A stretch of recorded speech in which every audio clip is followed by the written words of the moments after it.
Nu begint het. Nu, wacht even, ik kan het zien. Krijgen de mensen een berichtje zo? Dat ik online ben, of niet? Kijk, mijn followers krijgen nu een berichtje en ze zien, nee, die is live. En dan gaan ze meteen naar de computer toe.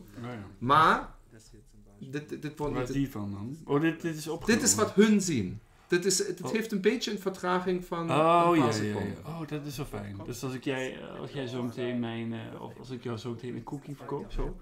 Pang! Ja, precies. Dan kunnen wij samen daarna kijken. Ja, en dan kunnen we heel snel... Kijk, in en dan gaat hij. En... krass. Pang! Oké. En ik ga nu... ik ga nu hier... van 4 naar 0 aftellen. Ja. En dan ga ik op record, dan ga ik een introductie maken en dan gaan we kijken hoe het gaat met het Duits. Oké, hoe gaat het met mijn Duits? Ja. Ready? Ja. Wacht even. Ik ben fertig. Praat even een beetje. Hallo, das ist der Niels. Ich bin der Niels von den Niederlanden, aus den Niederlanden. Und ich kann Deutsch reden, aber nicht sehr, sehr gut. Hallo. Hallo. Hallo. Hallo. Ja. Oké. Een schöne Mic. 3, 2. Herzlich willkommen, einen wunderschönen guten Abend, guten Morgen, guten Mittag, wo und wann auch immer ihr gerade seid. Hier ist Philipp.Jordan, ungeschnitten, und ich habe heute einen ganz besonderen Gast, der jetzt schon denkt, scheiße, der redet viel zu schnell, das kann ich nie im Leben verstehen, aber das wird schon klappen. Guck mal, es versteht wunderbar. Niels Terhalle ist zu Gast, und Niels kenne ich, weil er Lehrer war an der Schule meines Sohnes.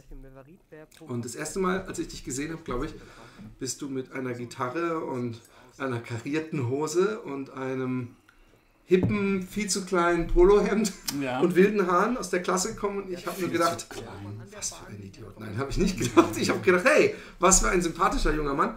Und du bist aber nicht nur Lehrer, du bist ja auch Dichter.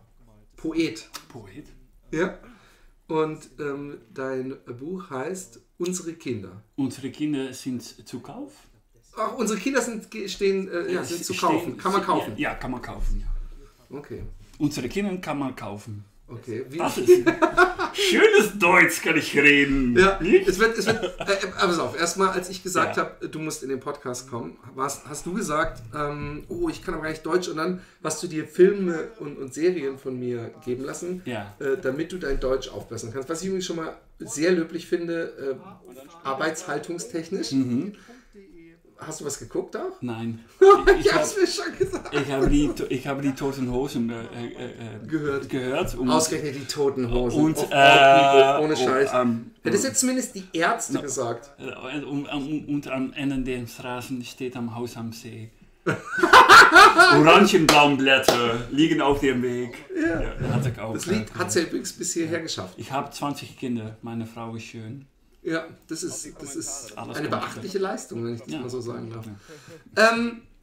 Ich habe ja öfter mal ich habe es immer friedliche Schule genannt. Ja.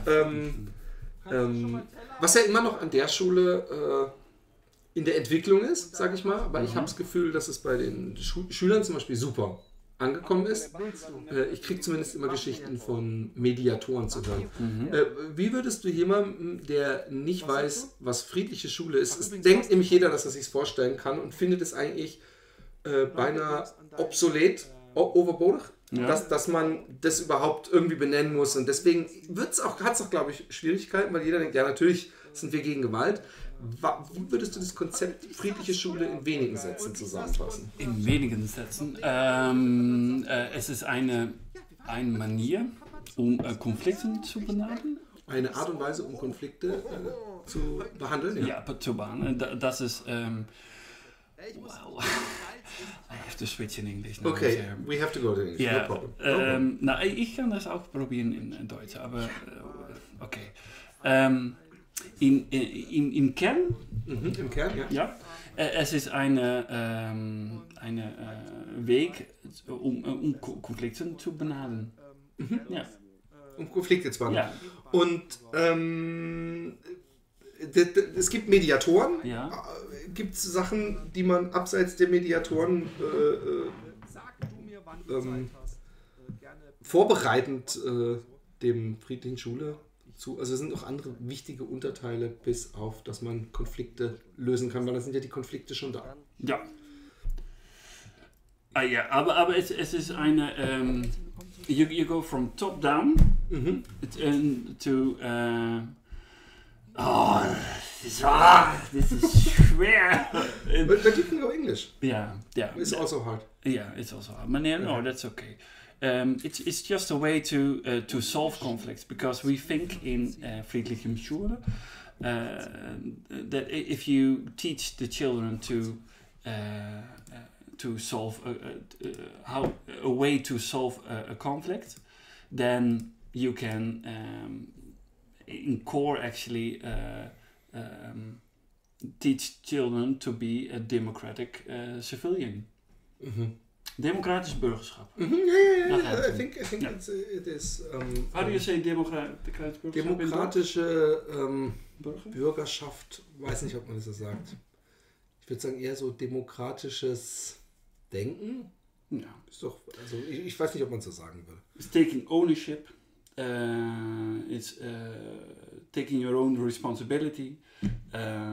Show heart for your surroundings. That's it, actually. Yeah.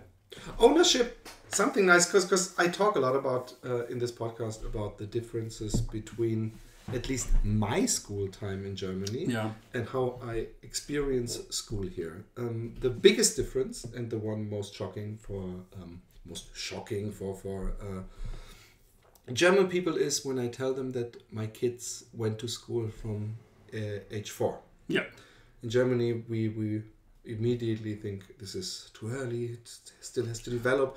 Don't push them to these are the response I get. Isn't that too early to be in this mole of work and duties and a teacher and having an everyday thing you have to go to?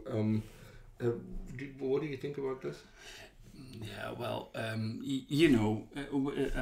got your child as a student, and he came to my class when he was 4, wasn't it? Mm-hmm. Yeah, yes. When he turned 4. A very famous saying is playing is the highest form of learning. And there's a... No, it's okay. Playing is the highest form of learning. And if you're 4, you only have to play. And that's a way of learning as well, I think. Yes. So yeah, if you're 4, play. And then when especially your child, when they're coming to my school and at the age of 4 they are all like this. Yes. And I teach them, okay, I'm not alone.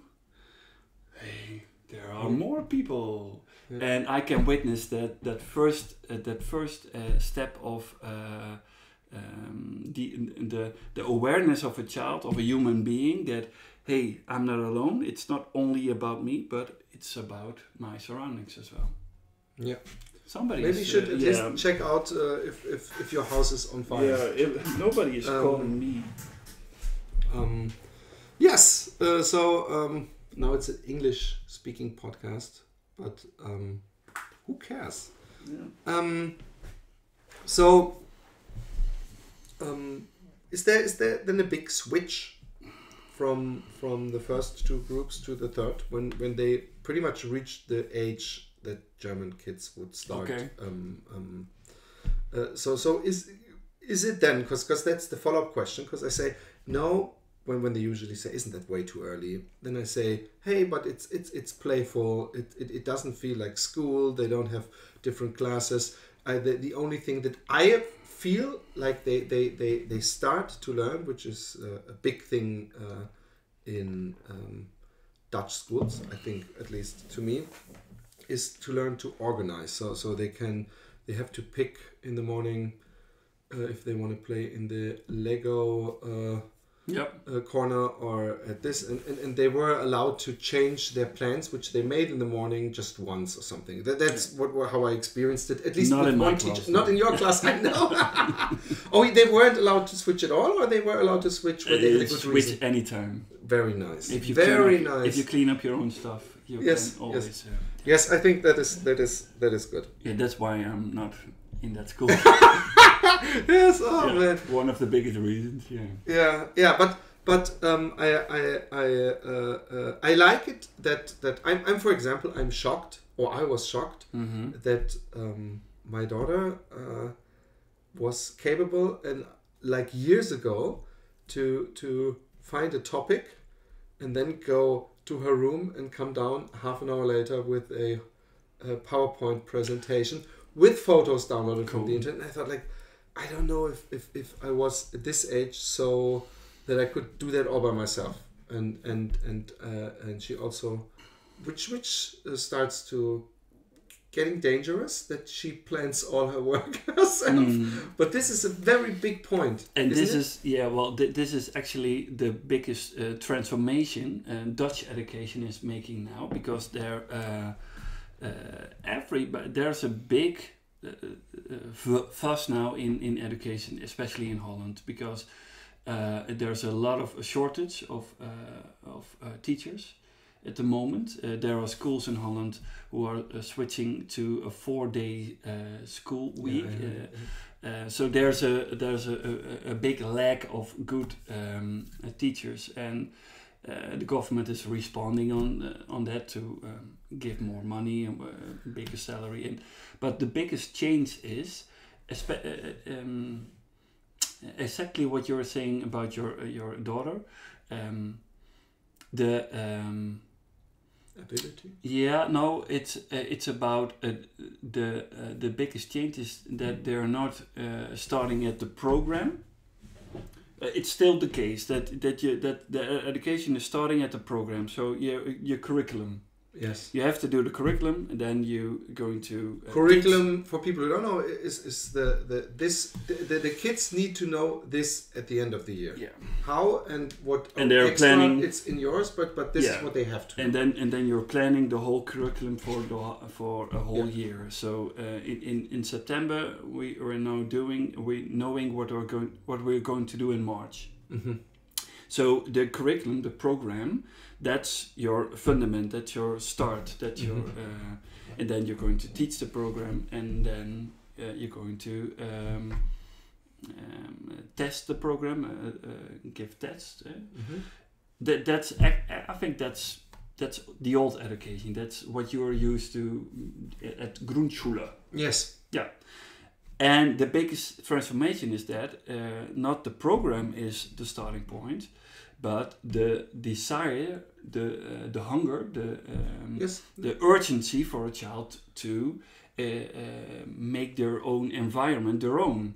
Yes. What can I name your daughter? Yes, of course. What Emily people is, know her. Yeah, okay. Hello, Emily.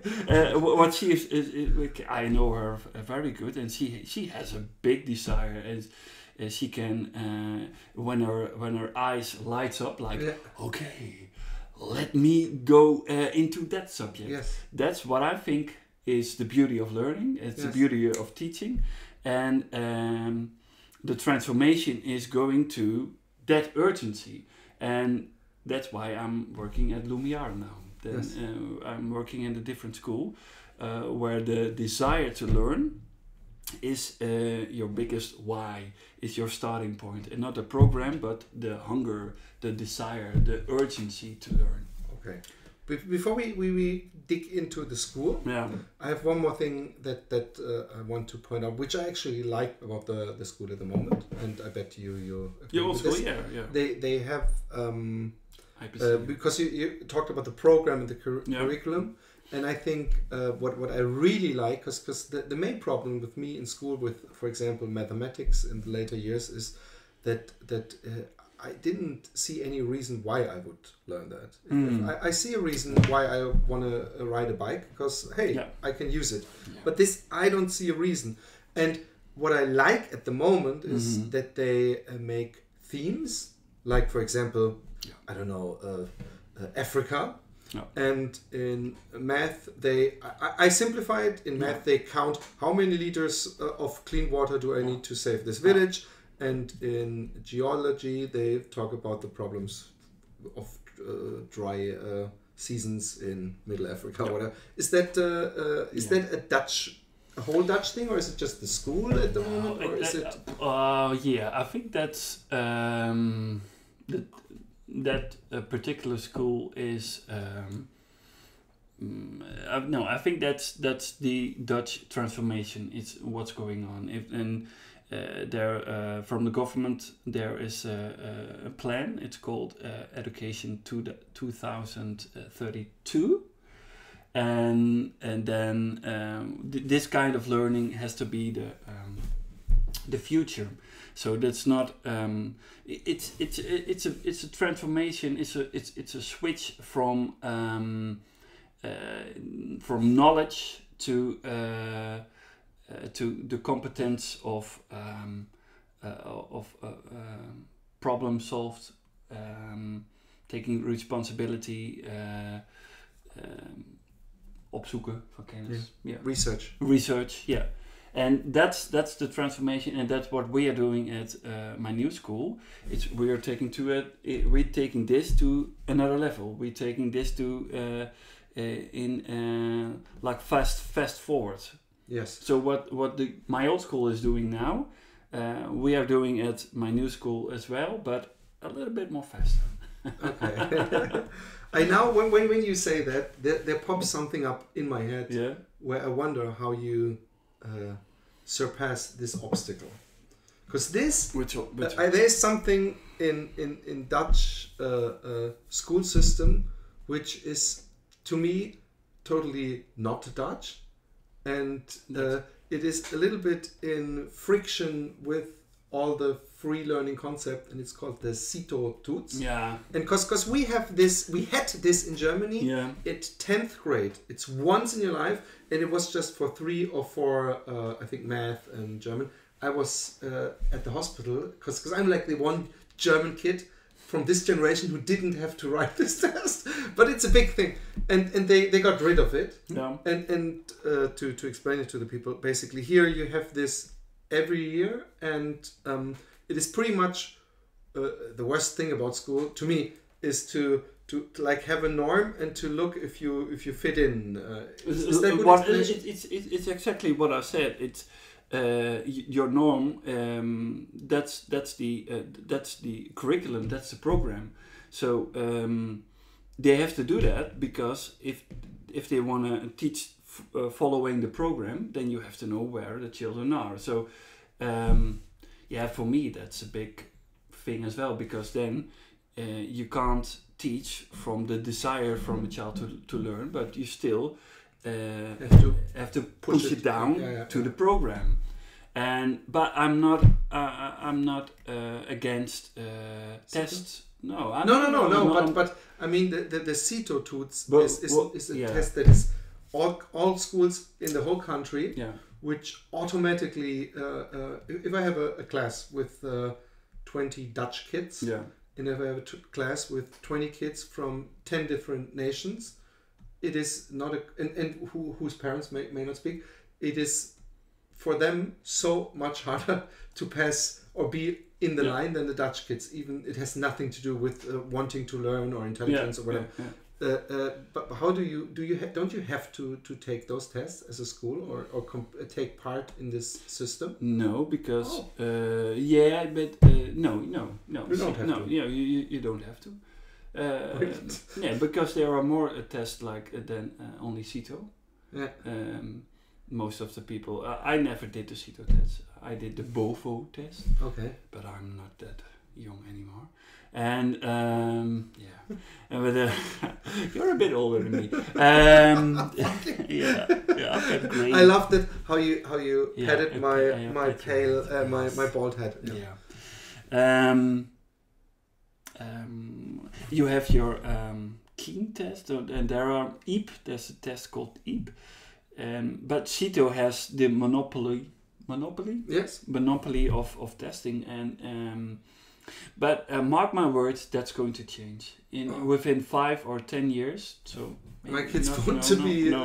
Then this will be changing. But do you have to? You don't take those tests at your school? No. Okay. No. And now, what's for everybody who knows a typical a school day? Yeah. What would be the difference in how you look into a class? I mean, I think most German schools are still the way that a teacher comes in and the kids look at him and he tells them about math. And then in Germany, by the way, we have for every, except in the very first 2 years, you have pretty much for everything a separate teacher. So you have all these super specialized people. Fachmense of Fachidioten. Masters. Yes. Yeah. No, but and they teach it and that's and then they write something on the board. And how is your school? Is it the same? Or? No, that's completely different. Before I will explain that, I first want to yes. We have beer. Oh, sorry. No, I have to. I first have to explain something before I'm going to. You know the golden circle of Sinek. Do you know that? The golden circle of Sinek. Sinek? Martin Sinek. No. No, you have to check that. Okay. And it's a way to look at a company, or it's a way to look at why you are doing the things. So you have your golden circle, and the middle circle is why. So why are we doing the things? Mm-hmm. Why are you doing this podcast? What's the why? And then the other circle is how. So how are you going to do it? And then what? Mm-hmm. For example, reading books.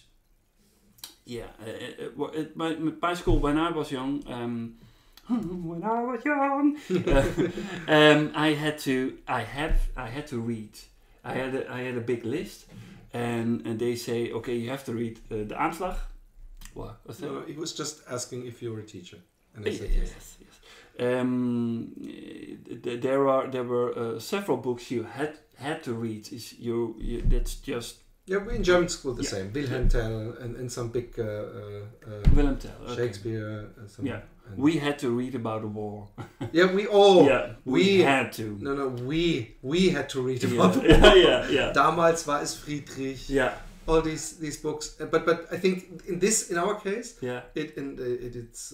I'm happy to be in this generation. We were the children of the 68 generation. The 68 generation were the students who were saying, what did you guys do to stop Adolf Hitler? And they were going on the streets, and the whole RAF terrorist movement came out of this. Yeah. But I lost my point. No, but my point was I had to read Das Feuerschiff. Do you know that Das Feuerschiff? That's my German. Okay. I had to read that, and nobody was saying okay. And they taught me how to read. So at school you were taught how to read. Eh? Yes, of course. Yeah. And the worst teachers were the ones. I don't know if you have this. It's an Interpretationshilfe. Yeah. Which is a book.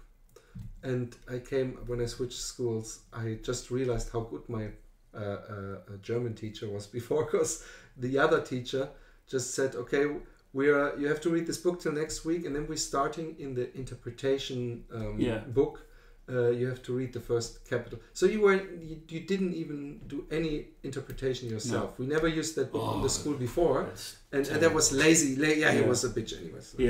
Yeah, but then. But nobody, if you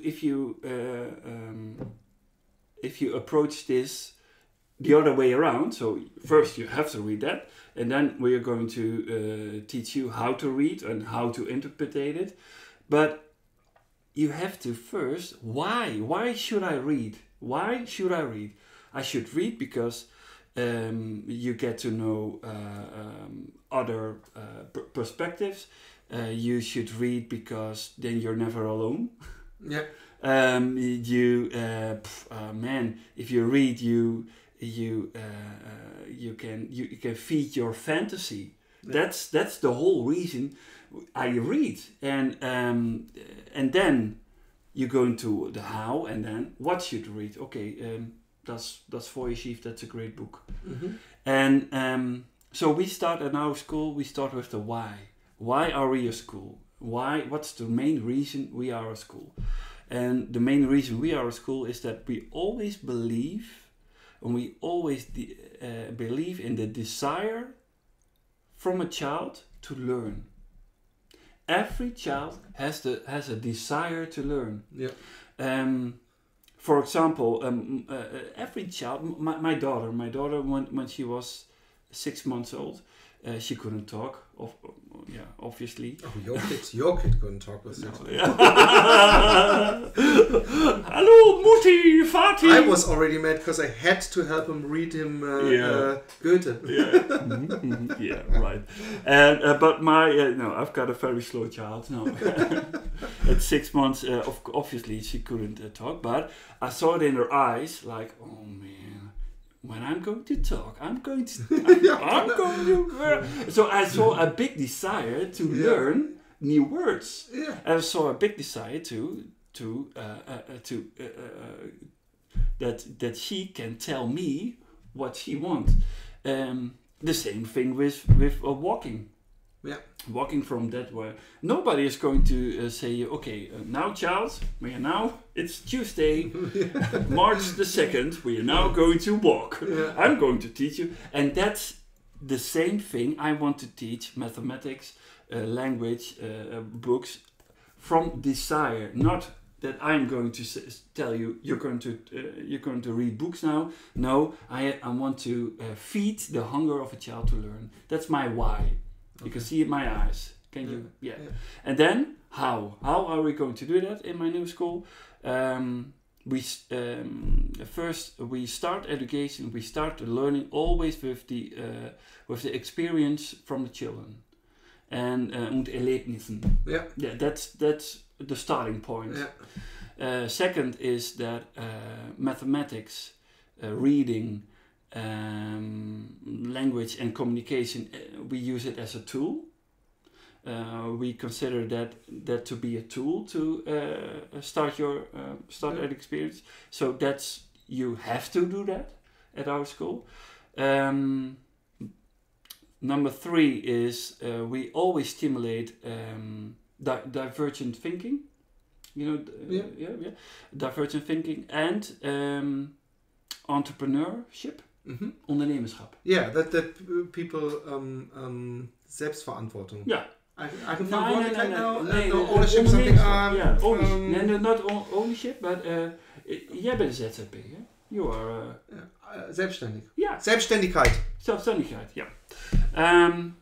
4 is democratic citizenship, democratisch burgerschap. That a child is aware of that that they are part of a bigger society. Yes. And 5, basic 5 is like, and we're going to do that by intuition, with love, and in the here and now. So that's your 5 thing. And then, okay, how is this going to be in the complete day? Well, I'll tell you now. No, I'm excited. Yeah.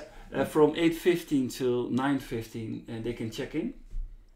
So there's a big check-in. This is nice. This I would like as a dad. Yeah. So from 8:15 to 9:15, check-in time, and they're checking in, and not in their own class, but they're checking in at their own talent.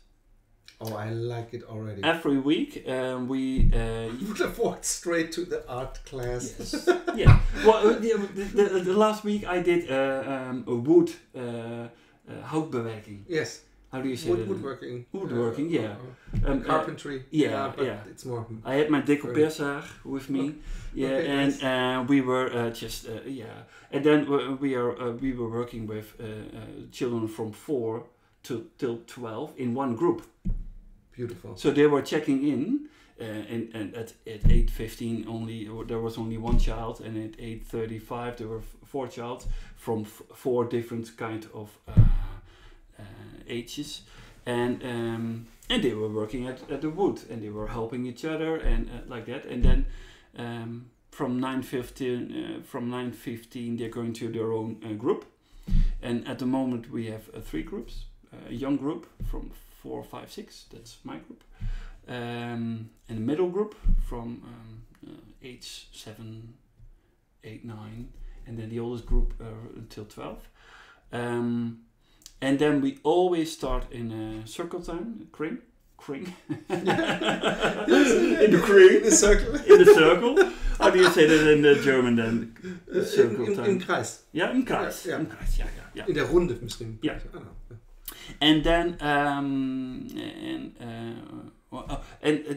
I have to say that this program, this day program, we call it the caterpillar. Mm-hmm.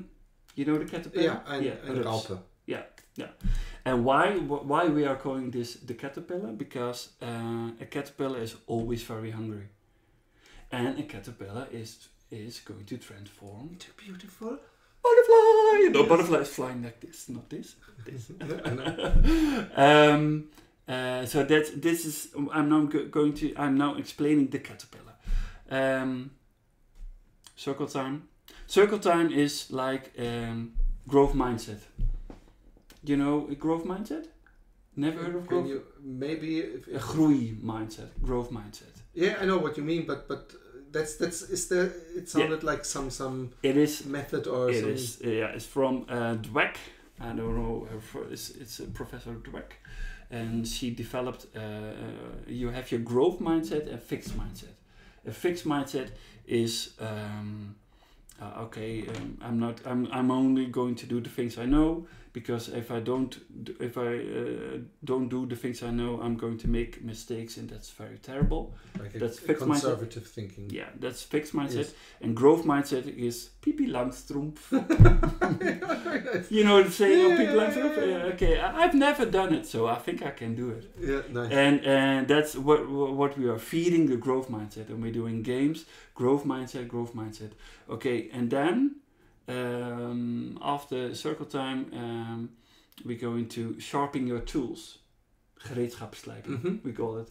And then a child can choose which goal they are going to teach. They are going to learn in mathematics, in language, or in writing.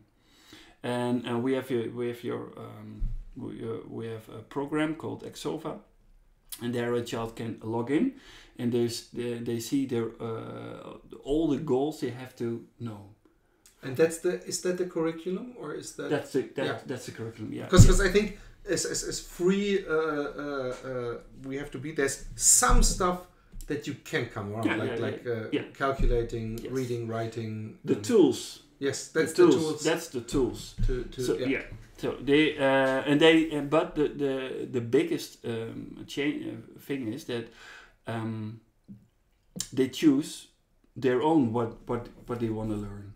For example, at check-in time, they can choose to cook as well, or work in the garden. We have a garden, and but then a child can if they're cooking, they see something about liters or milligrams, and they think, oh, what's that milligram? I've never heard of it. And then they're going to sharpen the tools. They can learn how milligrams works, or fractions, or that. Yes. And then we have a 5-step way to learn something new. That's what we developed as well. Yeah, I have to show it because it's so visual. It is really interesting. Yeah. I think I asked you before on another occasion if you watched the Michael Moore film Who to Invade Next. Oh, yeah. At least there's a bit in it which has been shared on Facebook a lot about Finland, and that they approach these schools. And she explained it in pretty much the same way that, oh yeah, but your kids they don't have to do anything. They can play half the day outside. And then she explained, yeah, but he might come across a little caterpillar and he might have a question. I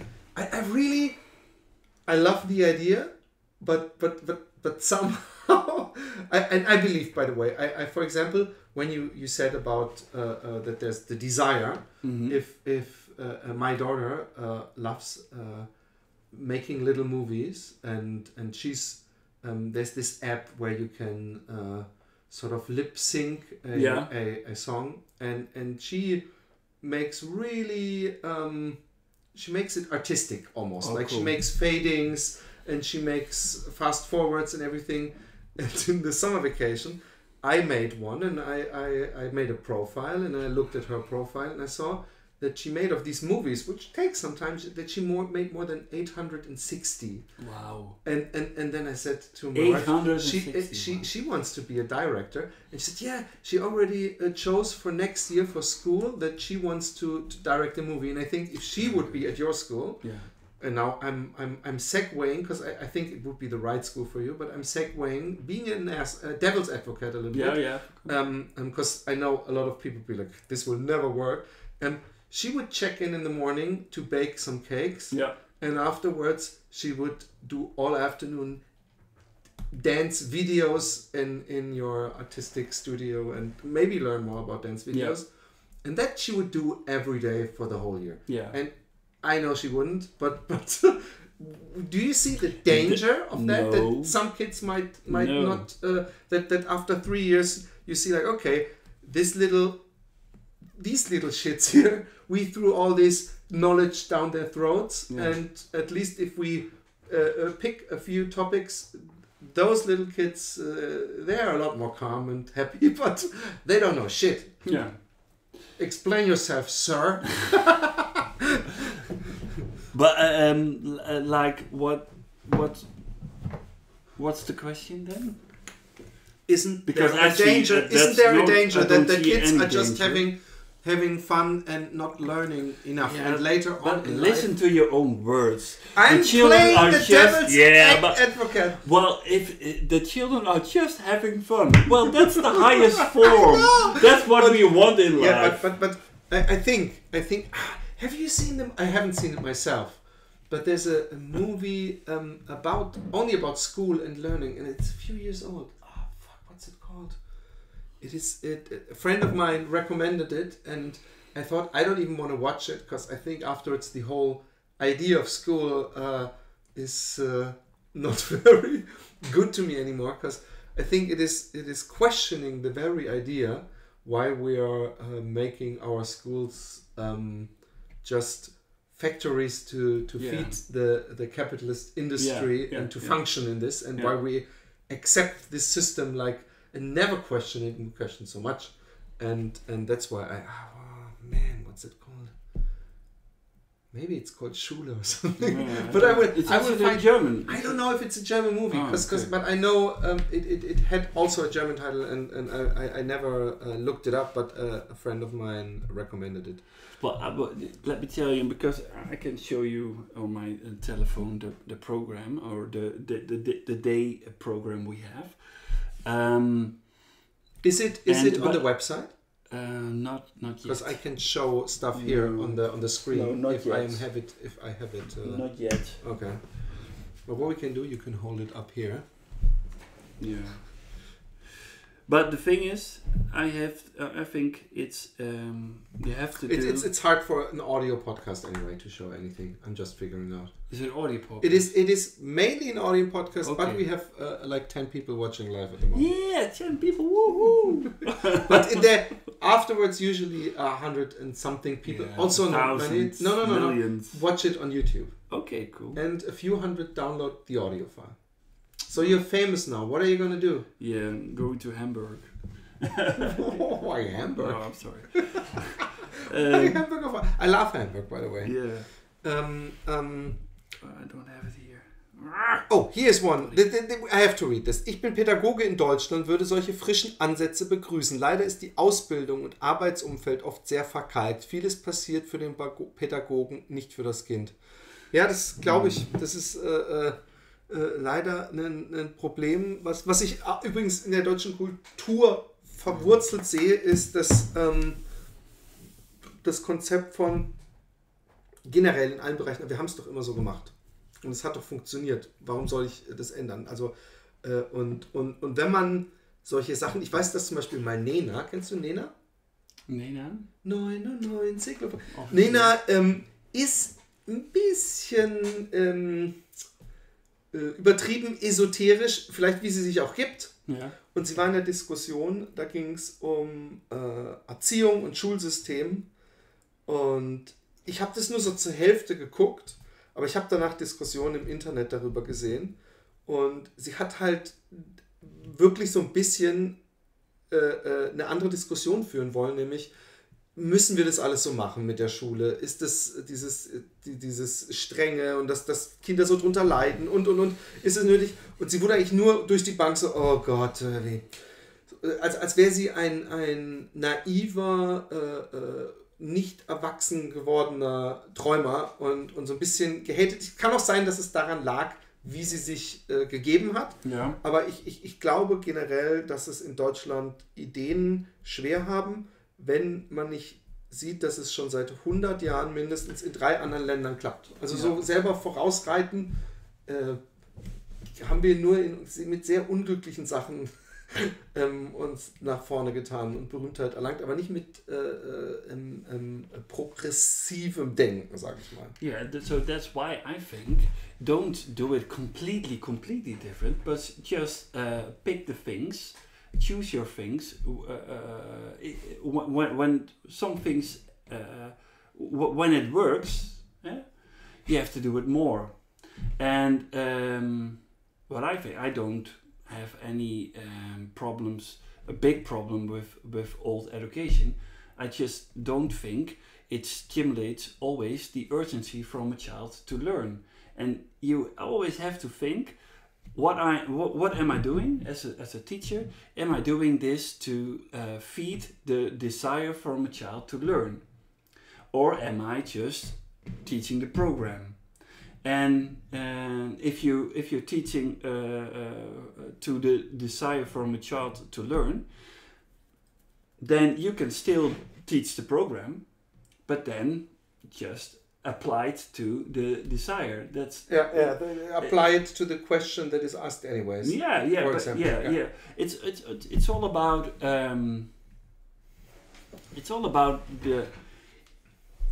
the lights in their eyes. Yeah, it's all about this. Okay. Wow. And if a child is sitting like this, nobody's learning if you're sitting like this. But you're gonna learn if you. A friend of mine, he always read about this Summerhill School concept. Yeah. It's like 25 years ago. He read this book about modern education, and that's why he hated the boarding school we were on.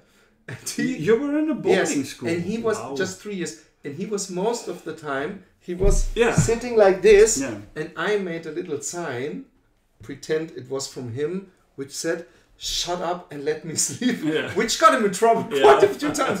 But the desire, I think what you say is that the desire must be the engine is so important, because when my kid, my daughter Emily, went to school, she wanted to go to school. Yeah. And you know what my first fear was? Mm-hmm. How long will there be a joy? How long exactly will it take till she will say, "Oh, I have to go to school"? It would be so nice if I can keep it fun for her as long as possible. Yeah. And when you think about it, that you make this plan for a day. But the thing is, it doesn't have to be fun. No, I know, but just if you say, okay, we're gonna from 9 to 12 and from 1 to 3 or 4, we are gonna have this and this that we have to do. Yeah.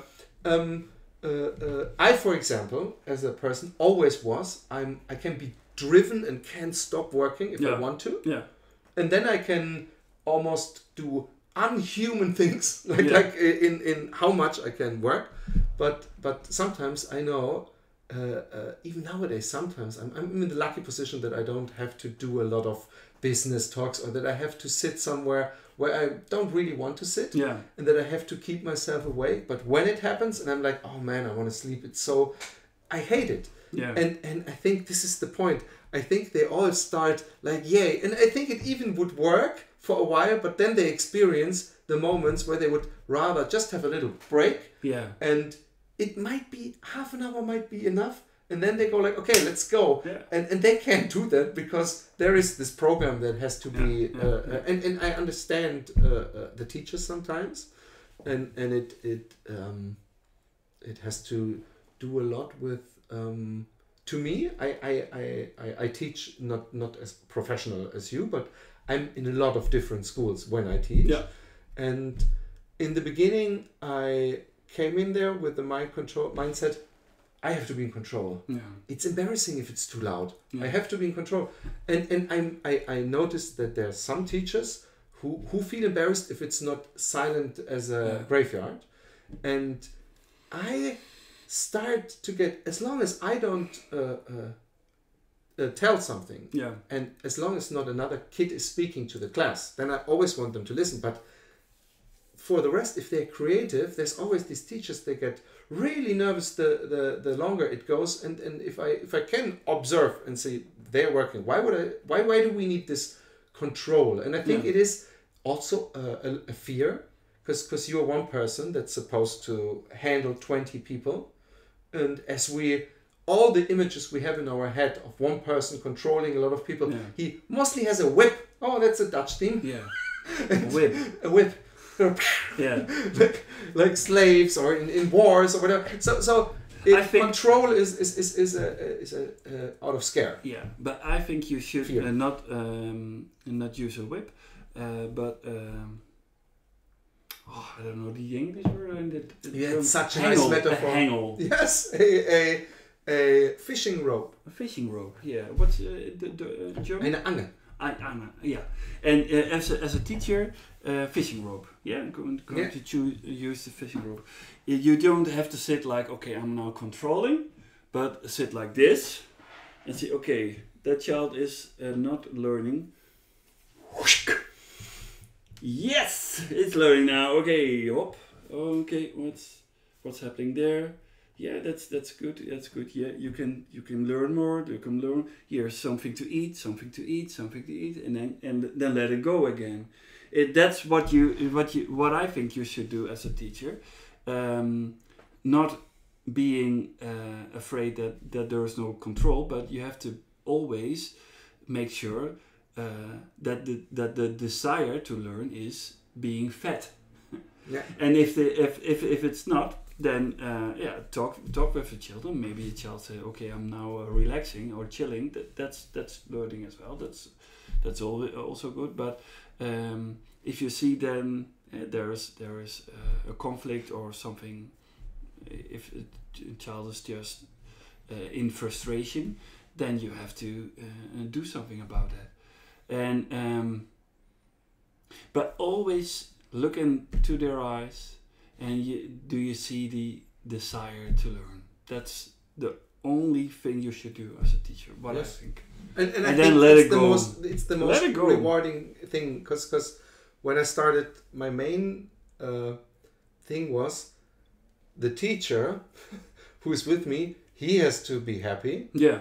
And the people who pay me have to be happy. Yeah. And that wasn't my mindset, but it felt a lot like this should be it. Yeah. And in the end, I have to show something. Yeah. Yeah. And it must be good. And the creative process within the child. Yeah. But I think it is shifting. And I had it is shifting.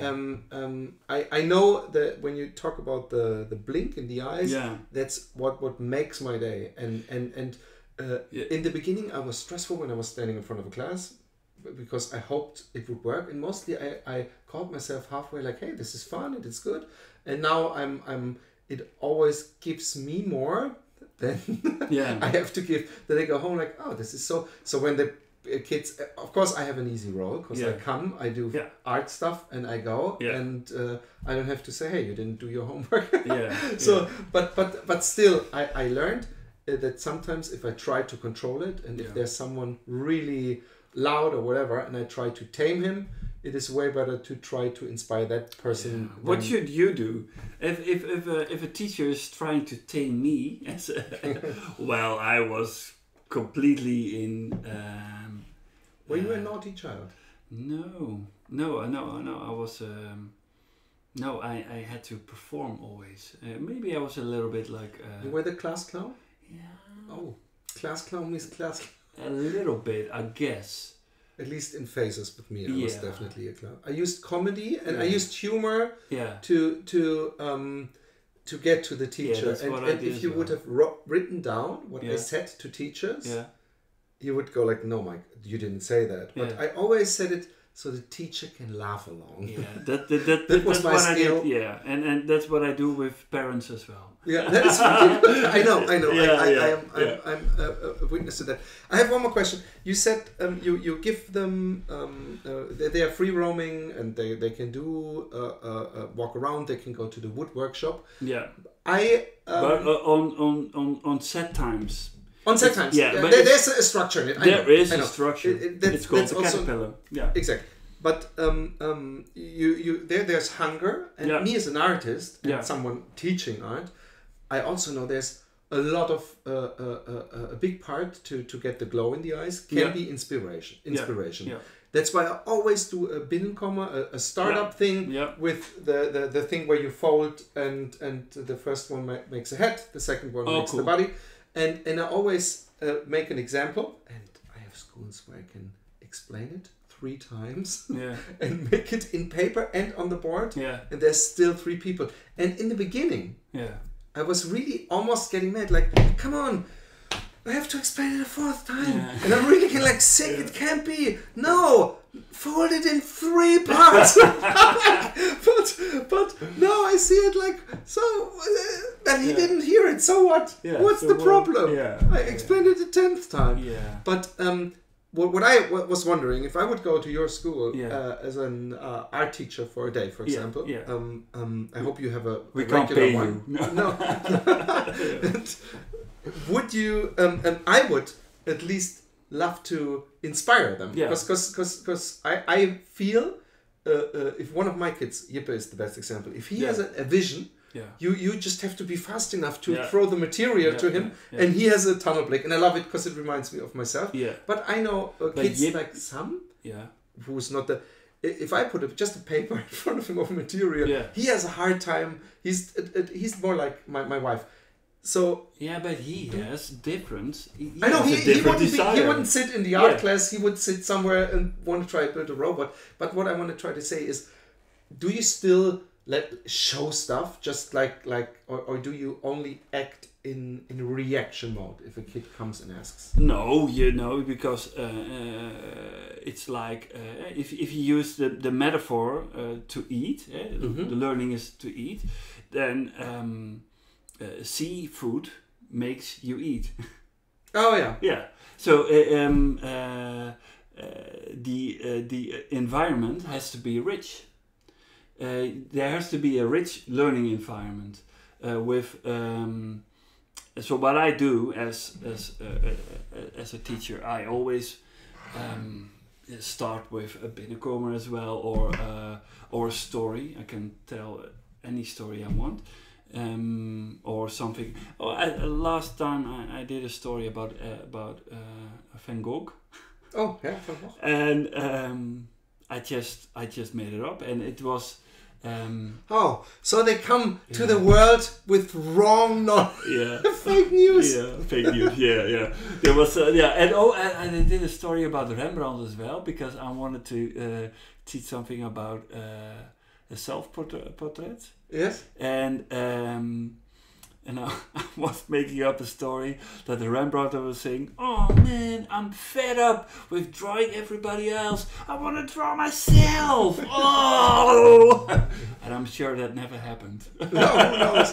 Maybe he just needed a good Facebook profile picture and. But the thing is, the children were like, "Okay, what's happening now? Okay," and I just stood up and then sit down, and if you're doing like that, then nobody is sitting like this. We're saying, "Oh, what's happening here?" And then you have them in the learning mode. Yeah. So yes, there has to be a lot of inspiration. There has to be a lot of masters. For example, I want to invite you, or invite a barber, or a butcher, or. But if you invite the barber, yeah, you have to allow him to just stand there and say, "Hey, I'm a barber. Yeah. This is what I do." Yeah. That's what I mean. You don't. You do sometimes pretty much like if you put a book somewhere and say, "Look, here's a book, you can read in it." Yeah. You put someone in a classroom and say, "Hey, he's talking about that he's an artist, or that he's a barber, or whatever." Yeah. Oh, I would. Yeah, there's in the oldest group there's a child who is now doing a project about wolves. There's a boy is doing a project about Anne Frank, like that, and they're doing presentations about it, and then the teacher is making sure that there is the right information about Anne Frank. So it's actually. The outcome has to be the same, but the way of learning is from the urge, from the desire from a child to learn, rather than I'm now going to teach you this. Okay, that's it. I have one more question. It's a little bit provocative, but provocative. Yes. I hope you're ready. If isn't it very important, or isn't it easy? I'm gonna make devil's advocate. Yeah. Please remember this. Yeah. When you cry again. Yeah. I've got isn't it easy? Because German word now. To the school like you are proclaiming or describing. Yeah. Only open-minded, intellectual parents bring their kids, and the kids are already like trained in nice communication. Intellectual interest, and if I would take the class that I taught last week and bring it to your school, how many years would it take that they behave? No, let me use the a very nice German words to respond on your question. Quatsch. Quatsch. Because if they every child can come to our school, but it's better than that they're coming when they're 4, and that they're coming from the start, and it's more difficult for any child to I don't know. I think every child can learn like that, and I'm sure because that's what I did at the school of your children as well, because I did grade 1, and the way I teach now in my new school, it's not that much different from what I did in my old school. So every child can learn. No, there's a desire from every child to learn. Yeah, I believe that. I believe that. Yeah, every child. I just wonder sometimes when I see my kid, like but my son. But your children is a very good example, because your children, you have 3 children. And 3 completely different children. Exactly. Completely. And one kid wastes all they his look a little bit like the milkman, but are you sure? I can show you later a movie where Emily comes in here and she's making fun of me, and the way how disrespectful she treats me, you know she's not a cuckoo's child, because this definitely is being me. Shit, what did I want to say again? But you have 3 completely different children. Exactly, but my son is wasting all his. Which one?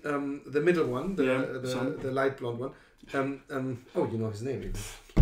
He is wasting like this whole amount of his brain for either Pokemon cards. Now we are in the football card thing, and I don't know what to respond.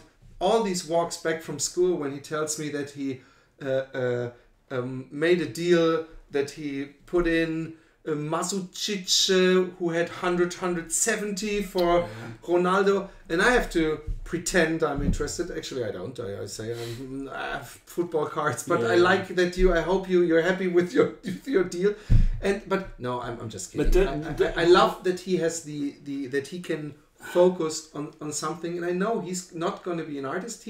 he'd rather invent a robot or be an extreme or making nerd. money, or an entrepreneur. No, I hope he will be a good human being. He doesn't have to make money.